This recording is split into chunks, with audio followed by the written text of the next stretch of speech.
What is going on, Mail Gang? Today we have a very interesting video in store for you, specifically revolving around the Airsoft Glock platform. Because let's be honest, if we're not talking high kappas, what are we going to be talking about? Glocks, because y'all won't buy anything else. That's right. Hey, but within the high kappa and Glock hegemony, I think the Airsoft Glock as a platform over the years has really been evolving into some really interesting things. And let's be honest, if you are an airsofter for a certain period of time, you at some point in your life have owned an Airsoft Glock. And if you don't already, it's gonna happen. It's an eventuality. Eventually it's gonna happen to you, okay? Let's say you do own an Airsoft Glock, and let's say you just have a bunch of Airsoft Glock mags that you've accumulated over the period of time.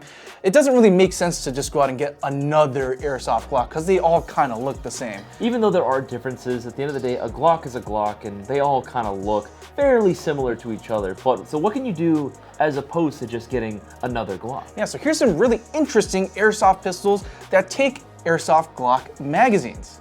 The first airsoft pistol we're gonna start out with is going to be very similar in vein to, let's say, the traditional Airsoft Glock. So what are we gonna be looking at today? It's gonna be the PTS OZ9 gas blowback airsoft pistol. And this thing is a beauty, actually. This is definitely one of the more, I guess, relatively unchanged in terms of its general profile from the Glock. It's the most untampered with, but still looking pretty cool. Yeah, I would say this is like the next step up from just the regular bog standard Airsoft Glock. And I think PTS, they have a reputation for just releasing beautiful, beautiful airsoft guns that not only look great, but shoot really well as well. So I think that the OZ9 from PTS, from Zeb Technologies, is pretty much what everyone kind of wants when they're building out their own custom Airsoft Glock, and it's like this out of the box already. Yeah, this is essentially, like you said, this is going to be what most people have in mind when they think of a built-out Airsoft Glock. This is more or less what they're going to be referring to. And again, this being officially licensed by Zeb Technologies just makes it that much cooler. Yeah, absolutely. Yeah, just the slide, the full metal slide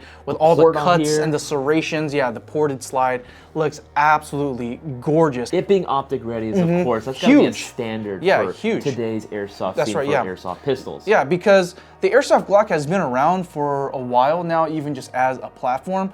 And, to get it optic ready, there's a lot of stuff you have to do aftermarket, and PTS right out of the box. Immediately. Exactly, which I think is fantastic. And the frame is really nice as well. I love the grip module. It just feels super comfortable in the hands. You get that nice extended beaver tail, which is lacking in a lot of, I guess you would say, other Airsoft Glock replicas out there. I like the texturization they had on the grip itself. It just feels very comfy in the hands, incredibly ergonomic. And of course, what a modern pistol would be complete without a lower accessory rail for all your favorite accessories. And it's a standard Picatinny rail, which is better than, I guess you would say, the standard, the G style, or just the Glock style rail. Glock rail. It's very limiting as to what you can put on. But yeah, the Picatinny just gives you so much more freedom. But why is this in the video today? In my personal opinion, I think that the OZ9 from PTS is kind of step into the direction to where airsoft pistols are moving in the future. No, absolutely. Most pistols that are coming out these days are usually going to be following the same sort of design of having a optic ready slide already out the box, and of course offering more modern features like a lower accessory rail.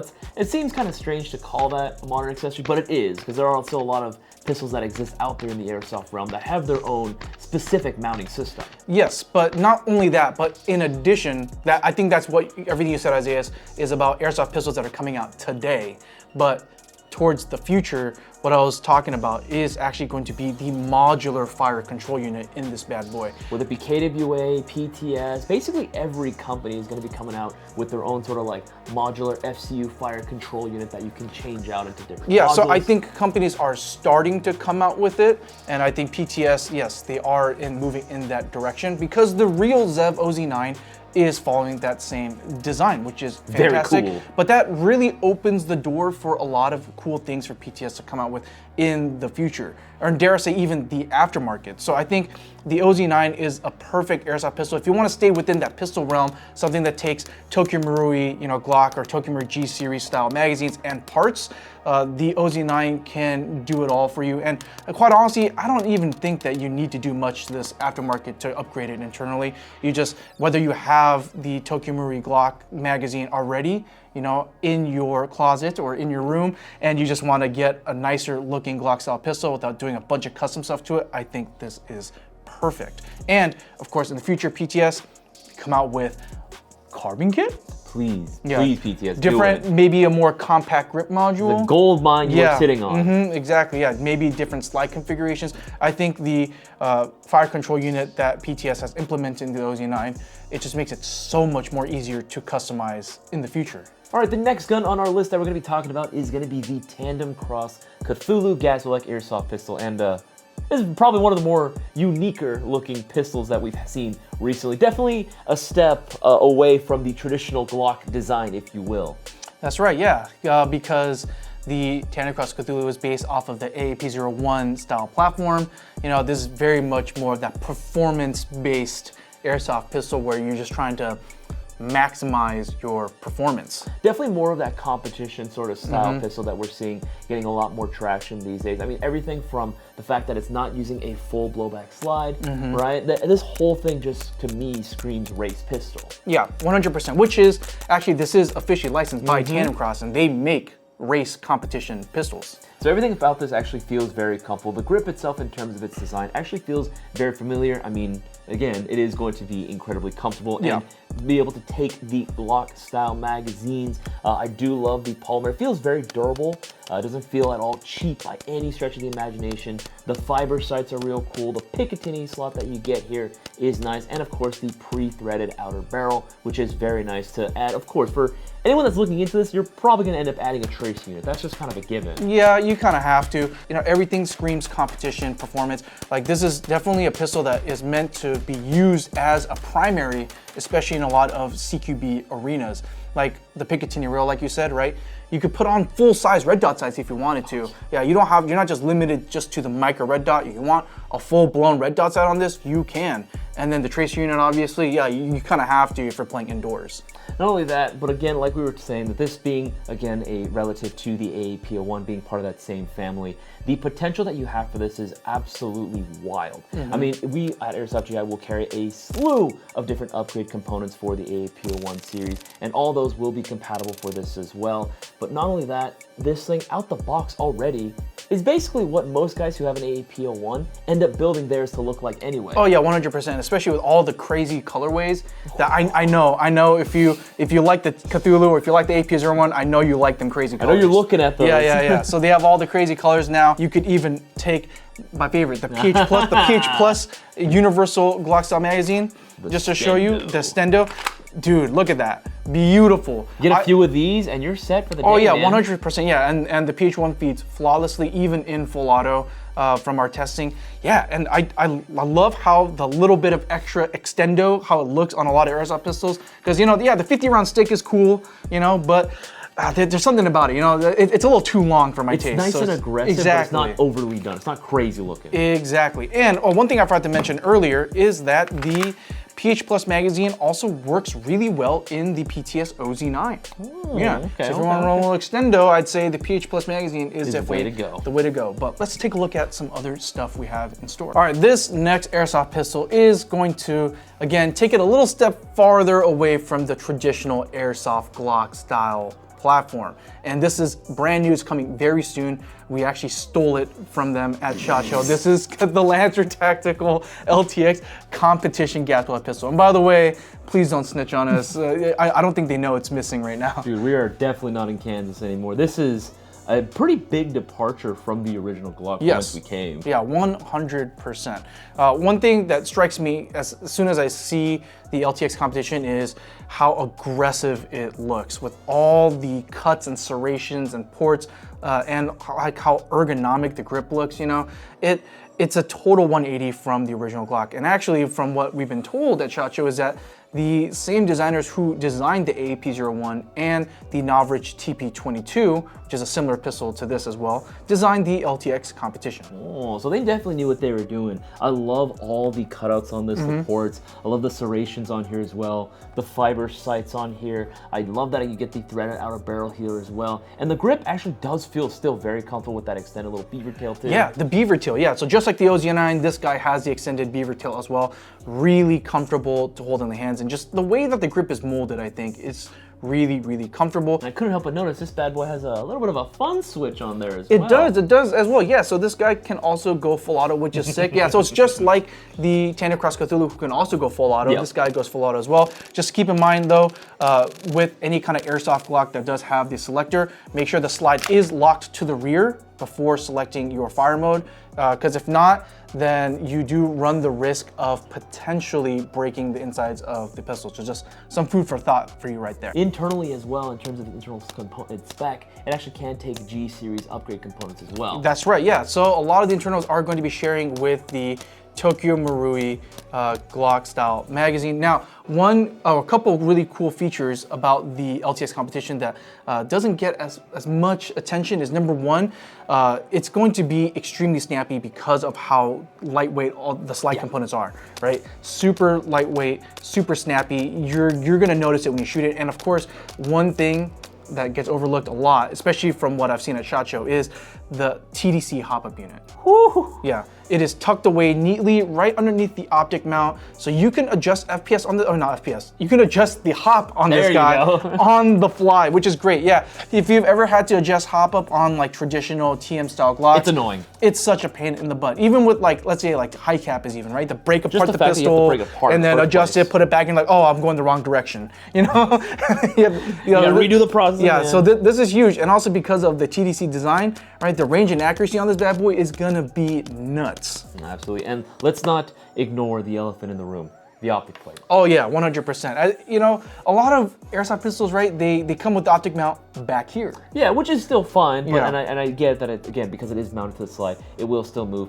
Static optic plate here on the LTX. Yeah, so Static.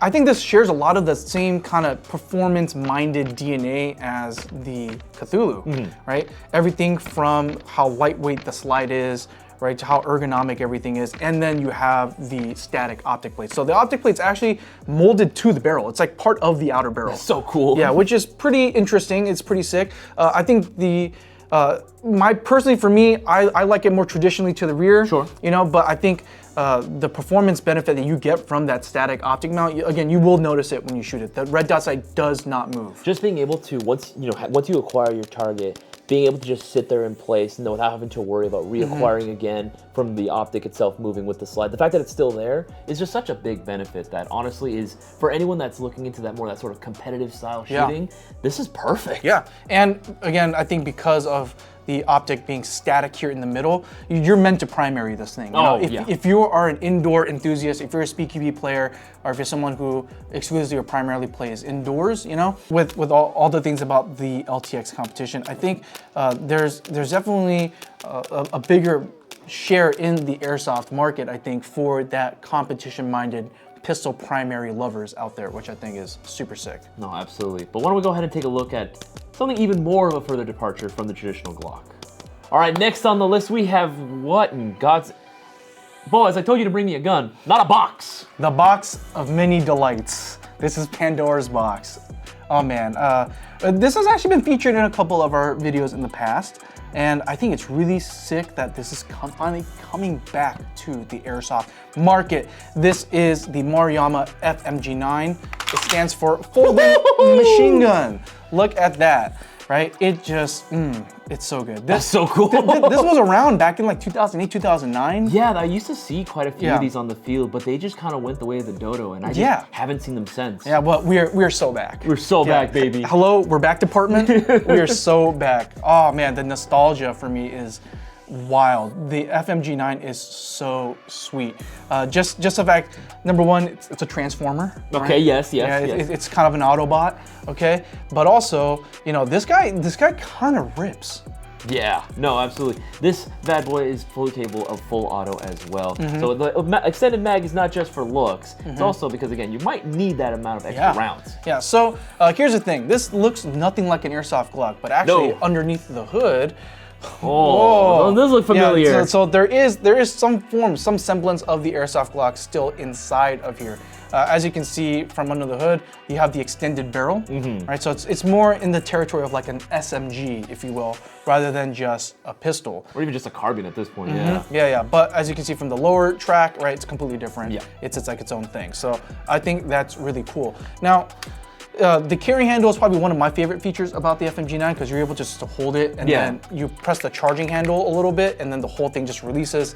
Super sick. But you could remove this guy as well to put on an optic if you want to just run this guy deployed all the way. I think you are still able to keep this like actually still folded up. Using an optic won't hinder its ability to be folded. It's just not going to be as convenient to deploy. Yeah, but everything about this, I think it's such a vibe. It looks so futuristic, which is, you know, like, I think that was like the main selling point of the FMG-9 way back in the day. And again, the fact that it's coming back, I'm super stoked for this. It's really nice and snappy when we shoot it, even in full auto. It loves being in full auto, which is great. But the best part is that it takes, I think out of the box, technically, I think Maruyama told us this is Elite Force spec. Yes. Yeah, this is VFC Elite Force, VFC spec Glock magazines. But I will say, in some capacity, you can use TM spec Glock mags as well if you want. It actually looks really good with the PH Plus. Yeah, just that, again, just that little stendo. The little stendo is where it's at, in my opinion. So from our testing with the PH Plus magazine, it will happily eat through most of the mag, but I think once you get to like the last final quarter of the mag, it starts to have some like hiccups when it comes to feeding. I think maybe because the spring tension's a little bit too tight on these magazines. Got it. So, but still good to know, in worst case scenario, you could still run them and it will still mostly work. Yeah, right? Even with the TM spec Glock magazines here, right, it will still lock in place, right? It is still definitely usable, but because TM spec has been cloned so many times, so much. Yeah, the blueprints you definitely get lost in translation. So your mileage may vary, by the way. Just throwing that out there. But if you are an Elite Force Glock enjoyer like myself, okay, rest assured this guy will happily eat up your Elite Force Glock magazines, and it's so addicting to do. Here, Isaias, I'll let you try once. I gotta do it once. I gotta do it once. Yeah, but I would say the FMG-9 is definitely one of the few airsoft guns that like is completely fine being slick, not having accessories on it. Yeah. No, I think this is again, we've usually disagreed in the past. Thank you. Where I like guns that are a little bit more plain. He likes to dress them up a little bit more. This is one of those rare cases where we both agree plain is just best. And oh my God, that folds into place so beautifully. Yeah. And back in the day, people used to paint these up. They used to like put stickers or like they would do custom paint jobs to like have it look like other things. I think one time I saw some guy like custom make like a little sling for it and then painted this up to look like a purse, which I think is a very neat and interesting idea.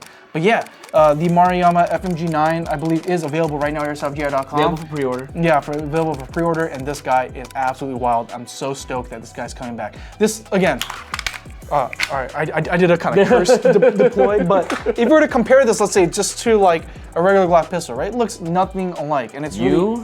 The guy she tells you not to worry about.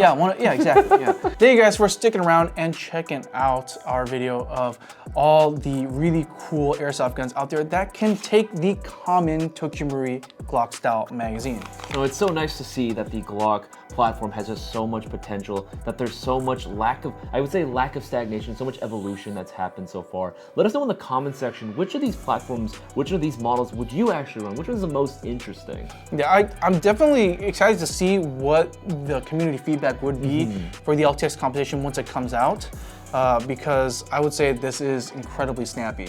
Like even for me, as someone who doesn't really like this whole like center optic mounted design, I'd say if I was a dedicated like CQB player, this is something I would definitely consider for a primary. No, 100%. And I'm very curious to see how many more FMG-9s we can see on the field itself, because considering how often we used to see them when we were playing, I want to see these guys get completely revitalized and have them be a mainstay on the field, because these things are just so sick. Yeah, they are so dope. Yeah, I just want to see someone dual wield them full auto. Ah, what a vibe.